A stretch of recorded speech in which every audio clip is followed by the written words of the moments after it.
Friends, welcome back to our channel Nityanand academy. लक्ष्य आपका, साथ हमारा।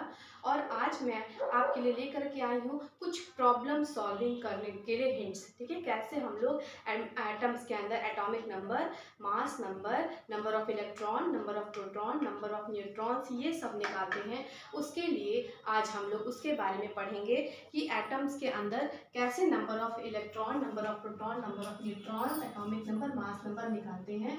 उसका फर्स्ट रूल क्या है, रूल नंबर 1 क्या है? फर्स्ट रूल है एटॉमिक नंबर जो है वो एटम्स में प्रेजेंट नंबर ऑफ प्रोटॉन्स पर डिपेंड करता है। और एटम्स में जितने प्रोटॉन्स होते हैं उतने ही इलेक्ट्रॉन्स होते हैं। तो number of proton is equal to number of electrons.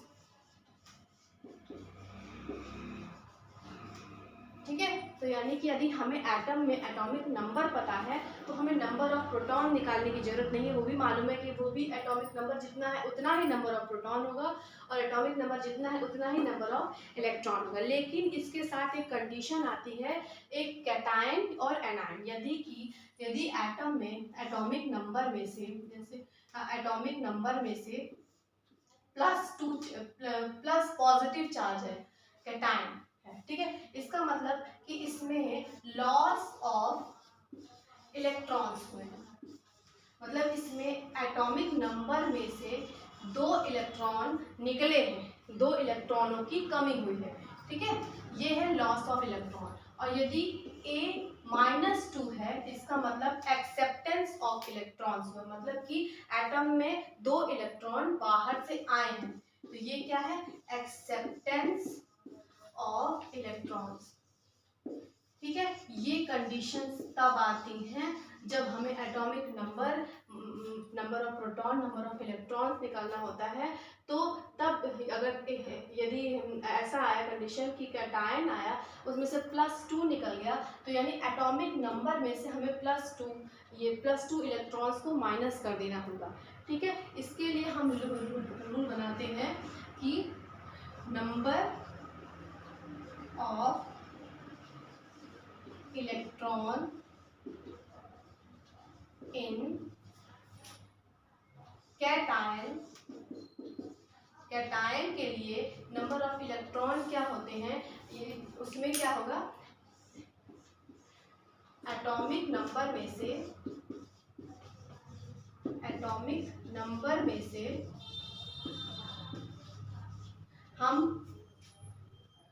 Positive number of positive charge को माइनस कर देंगे।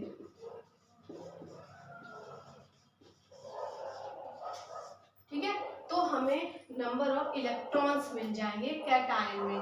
ठीक है, यदि A+2 है तो हम इसके एटॉमिक नंबर में से number of positive charge minus कर देंगे तो हमें नंबर ऑफ इलेक्ट्रॉन्स मिल जाएंगे। और यदि हमें number of electrons in anion करना है, मतलब कि A-2 है, मतलब कि एक्सेप्टेंस ऑफ इलेक्ट्रॉन आ रहे हैं, मतलब कि एटम के अंदर इलेक्ट्रॉन्स आ रहे हैं, तब वो कैसे निकालेंगे? उसके लिए हम एटॉमिक नंबर में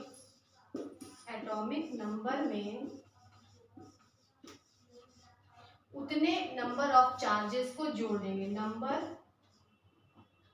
नंबर ऑफ नेगेटिव चार्ज को ऐड कर देंगे, तो हमें मिल जाएगा एटॉमिक नंबर ऑफ एनायन। ठीक है, ये क्लियर होना चाहिए कि यदि कैटायन है तो एटॉमिक नंबर में से नंबर ऑफ पॉजिटिव चार्ज को माइनस कर देंगे, तब हमें उसका नंबर ऑफ इलेक्ट्रॉन्स मिल जाएगा। नंबर ऑफ इलेक्ट्रॉन्स यदि एनायन में है तब एटॉमिक नंबर में उतने नेगेटिव चार्ज को जोड़ देंगे, तब हमें मिल जाएगा number of electrons in anion. ठीक है, तो ये हमने पढ़ा।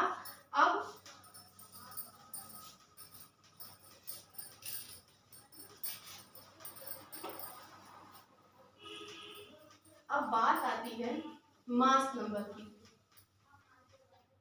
रूल नंबर 2, मास नंबर क्या होता है? मास नंबर, एटम में मास नंबर हमें निकालना है,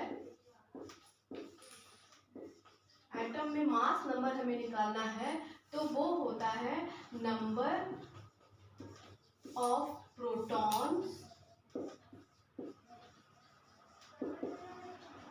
प्लस नंबर ऑफ न्यूट्रॉन्स के बराबर। मतलब एटम्स में जितने नंबर ऑफ प्रोटॉन्स हैं और जितने न्यूट्रॉन्स हैं उनको जोड़ देने पर हमें उसका मास नंबर मिल जाता है। जैसे कि हमने पढ़ा था कि किसी भी एटम के अंदर न्यूक्लियस होता है, न्यूक्लियस के अंदर, न्यूक्लियस जो होता है वो एटम का मास बनाता है। न्यूक्लियस के अंदर पॉजिटिव और नेगेटिव, पॉजिटिव प्रोटॉन होता है और न्यूट्रल न्यूट्रॉन होता है जो कि एटम के मास में कंट्रीब्यूट करता है। ठीक है, तो हमें मास नंबर निकालने के लिए नंबर ऑफ प्रोटॉन्स चाहिए होंगे और नंबर ऑफ न्यूट्रॉन्स चाहिए होंगे।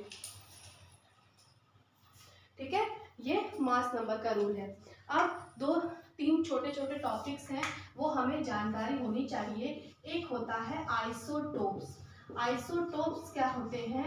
जब दो एलिमेंट्स के नंबर ऑफ इलेक्ट्रॉन्स सेम होते हैं तो उन्हें बोलते हैं आइसोटोप्स, यानी elements having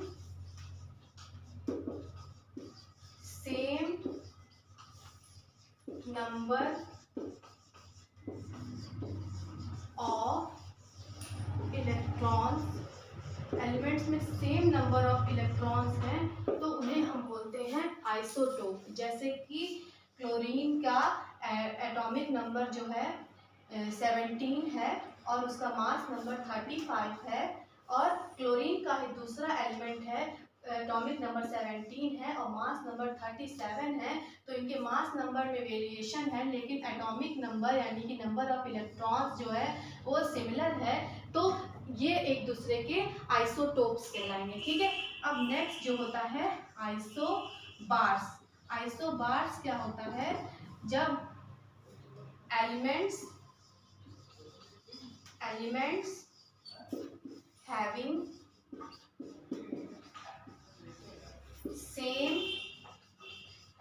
having same number,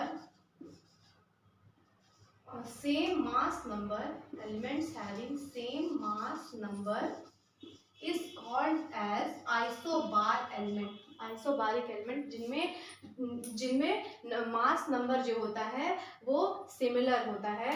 जैसे कि एज एग्जाम्पल पोटेशियम जो होता है, पोटेशियम 19 है और उसका मास नंबर 20 है, और कैल्शियम जो है, मास नंबर इसका 40 है और कैल्शियम का भी एटॉमिक नंबर 20 है और मास नंबर 40 है, इसलिए इसके मास नंबर सेम है, इसलिए ये एक दूसरे के जो है आइसोबार्स हैं।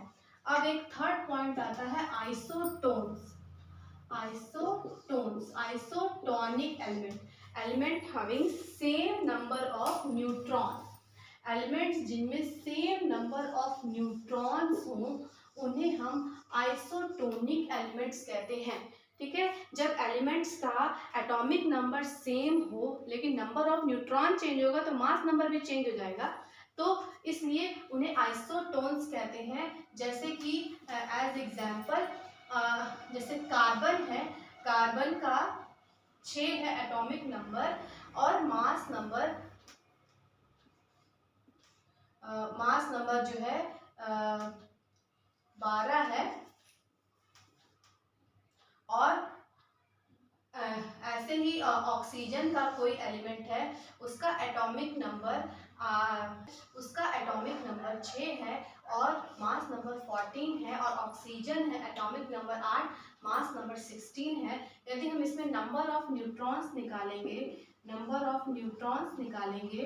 तो वो होगा, यदि मास नंबर 14 में से 6 को माइनस कर देंगे तो नंबर ऑफ न्यूट्रॉन हो जाएंगे 8, ये कार्बन के केस में है।